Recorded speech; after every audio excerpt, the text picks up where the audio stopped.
આજકાલ બધા કોંગ્રેસીઓના પેટમાં બહુ દુખે છે અને દુખાવો હોવો જોઈએ. રાજ્યની સંસ્થાઓની ચૂંટણીને લઈને ભરૂચ જિલ્લામાં રાજકીય ગરમાવો વધ્યો છે. આ દરમિયાન રાજ્યના ગૃહમંત્રી હર્ષ સંઘવીએ ભરૂચની મુલાકાત લઈને ભાજપ કાર્યકરોમાં નવો જોશ ભર્યો હતો. ભરૂચના રાજપૂત છાત્રાલય ખાતે યોજાયેલ કાર્યક્રમમાં હર્ષ સંઘવીએ ભાજપના કાર્યકર્તાઓને સંબોધનમાં જણાવ્યું હતું કે સ્થાનિક ચૂંટણીમાં કમળના નિશાનને વિજયી બનાવવા માટે દરેક કાર્યકરે પૂરેપૂરું જોર લગાવવું જોઈએ. તેમણે કાર્યકરોને ઘરે ઘરે પહોંચી લોકો સાથે સીધો સંપર્ક સાધવા પણ આહવાન કર્યું હતું. આ પ્રસંગે હર્ષ સંઘવીના હસ્તે પાંચબત્તી વિસ્તારમાં મધ્યસ્થ કાર્યાલય તેમજ જાડેશ્વર વિસ્તારમાં ચૂંટણી કાર્યાલયનું ઉદ્ઘાટન કરવામાં આવ્યું હતું. તેઓએ ભાજપના નવા અને પ્રથમવાર ચૂંટણી લડી રહેલા ઉમેદવારોને અનોખી રીતે શુભેચ્છા પાઠવી હતી. શું નામ છે તારું? આસિફ સોલંકી. વાહ, કયા વોર્ડમાં છે? 1 નંબર વોર્ડમાંથી ઉમેદવાર છે. વોટ પાડની. કેટલા વર્ષની ઉંમર છે? મારી 30 વર્ષ.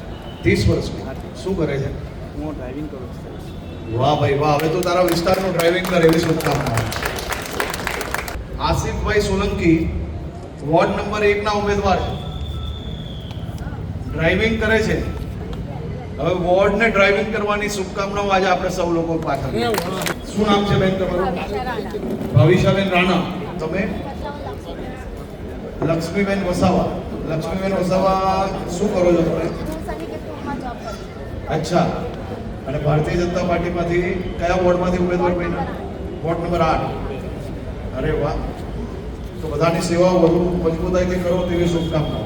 અને બેન તમે MBA કરેલું અને હવે લોકોની સેવા કરવામાં MBA. 8 નંબરનો વોર્ડ. ખૂબ સરસ. આ અનુભવી લોકોના માર્ગદર્શનમાં આ નવી ટીમ એ ભવિષ્ય માટે આ વિસ્તારના નાગરિકોની સેવા કરવા માટે તૈયાર કરવાનો નિર્ણય લેવામાં આવ્યો છે. અને બેઉ અમારા સિનિયર કોર્પોરેટરો આ બધા જ લોકોને ભવિષ્ય માટે તૈયાર કરવાની જવાબદારી લીધી છે. એવા બધા જ લોકોને હું ખૂબ ખૂબ અભિનંદન આપું છું. કે ગુજરાતને ગાળો આપી એની પાછળ કોણ હતું? એ રાહુલ ગાંધીએ લખી આપેલું હતું કે ગુજરાત પ્રદેશ કોંગ્રેસના અધ્યક્ષે લખી આપ્યું હતું? એનો જવાબ આપો, પછી અમારી ગલીમાં પગ મૂકજો. એટલું 100% કહેજો. બીજી વાર હિંમત નહીં કરે ગુજરાત પર બોલવાનું.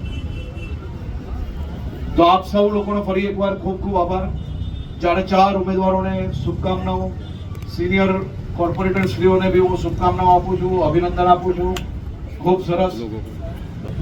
હવે આપણા રાજ્યની વિકાસને રાજ્યના લોકોથી કોને એટલી બધી નફરત છે ભાઈ? કોને એટલી બધી નફરત છે? આ વારે તહેવારે કોઈ બી રાજ્યમાં ચૂંટણી આવે તો તમારે ગાળો બોલવી હોય તો અમને બોલો નેતા તરીકે. ગુજરાતના પ્રત્યેક નાગરિકોને ગાળો બોલવાનું કોઈ કારણ ખરી? આ ચલાવી લેવાય ખરી? ચલાવાય ખરી? કે એના માટે ચલાવવું જોઈએ ભાઈ? શું તમે સૌ લોકો ગુજરાતના નાગરિકો નથી?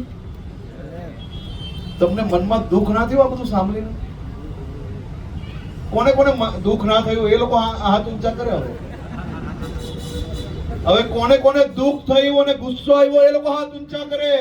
આ સાથે જ જણાવ્યું હતું કે પાર્ટી સામાન્ય વર્ગના લોકો જેમ કે ડ્રાઇવિંગ કરનાર અને ગૃહિણીઓને પણ તક આપી રહી છે. આ પ્રસંગે રાજ્યમંત્રી ઈશ્વર પટેલ, ધારાસભ્યો રમેશ મિસ્ત્રી, અરુણસિંહ રાણા, DK સ્વામી અને જિલ્લા ભાજપ પ્રમુખ પ્રકાશ મોદી સહિતના આગેવાનો તેમજ મોટી સંખ્યામાં કાર્યકરો ઉપસ્થિત રહ્યા હતા. હર્ષ સંઘવીએ પોતાના સંબોધનમાં કોંગ્રેસ પર નિશાન સાધતા જણાવ્યું હતું કે કોંગ્રેસ વારંવાર ગુજરાત અને ગુજરાતીઓનું અપમાન કરે છે, જેને જનતા ક્યારેય સ્વીકારશે નહીં. આ સાથે તેઓએ ભાજપ સરકાર દ્વારા અશાંત ધારા વધુ મજબૂત બનાવવામાં આવી હોવાનો દાવો કર્યો છે. કોઈના મનમાં દુઃખ નહીં થયું? તમે ગુજરાતી નથી બધા?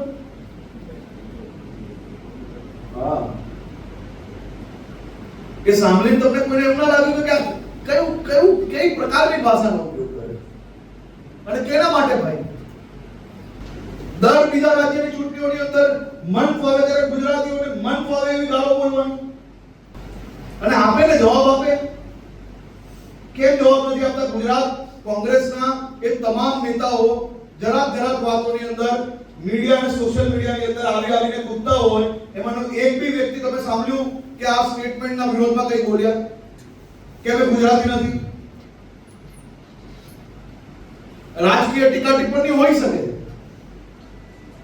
રાજકીય ટીકા ટિપ્પણીઓ એકબીજા રાજકારણીને પર કરે જે કરવું હોય, પરંતુ કોઈ એક રાજ્યના બધા જ નાગરિકોને આ પ્રકારે સીધા જ ટાર્ગેટ કરવા એ કેટલું યોગ્ય છે અને કેના માટે ચલાવી લેવાનું? ક્યારેક રાહુલ ગાંધી સ્ટેટમેન્ટ આપે તો ક્યારેક ખડગેજી સ્ટેટમેન્ટ આપે તો ક્યારેક પેલો કનૈયા કુમાર આપણા રાજ્યના નાગરિકોને દેશભક્તિ કનૈયા કુમાર શીખવાડશે ભાઈ, જેને કોઈને કઈ લેવા દેવા નથી રાજનીતિ જોડે. એક સામાન્ય નાગરિક, એક જવાબદાર ભારતીય નાગરિક તરીકે કામ કરતા સવારે 8 વાગે ઘરેથી નીકળે, રાત્રે 10 વાગે ઘરે આવે, આ 12 કલાક મજૂરી કરીને પોતાના ઘર પરિવારનું ગુજરાન ચલાવતા લોકોને આ ગાળો કેના માટે સાંભળવાની? કોઈ છે એવું જેને ઘરની અંદર કોઈ દિવસ કઈ કરાવવું ના પડે એવું જીવનમાં? વિકાસના કામો એ નિરંતર પ્રક્રિયા છે અને આ નિરંતર પ્રક્રિયામાં અમે અમારી જવાબદારીથી ક્યારેય દૂર નથી ભાગ્યા. આજે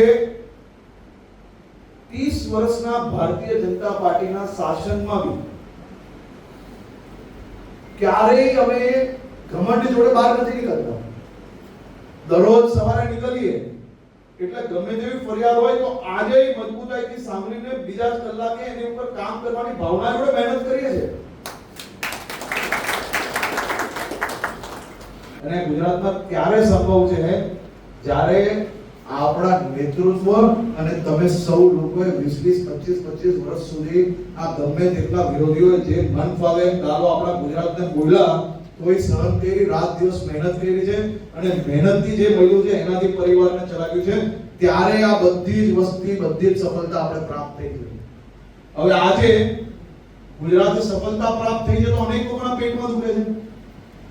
જ્યારે કોઈ બી રાજ્યની ચૂંટણી આવે ત્યારે ગુજરાત અને ગુજરાતીઓને મૂર્ખ અને જે મન ફાવે બોલવાનું. કેના માટે? આમાં કયા ગુજરાતી એવા છે, આમાં કયા નાગરિકો એવા બેઠા છે કે જેને પોતાની મહેનત કરીને, રાત દિવસ મહેનત કરીને જે કમાયા છે એનું ઘર ચલાવે છે ભાઈ? અને કેના માટે દર બીજા રાજ્યની ચૂંટણીમાં મન ફાવે ત્યારે ગુજરાતને ગુજરાતીઓને ગાળો બોલવાની ભાઈ? ખડગેજીનું સ્ટેટમેન્ટ કેટલા લોકોએ સાંભળેલું? આમાંથી બધા કોંગ્રેસીઓના પેટમાં બહુ દુખે છે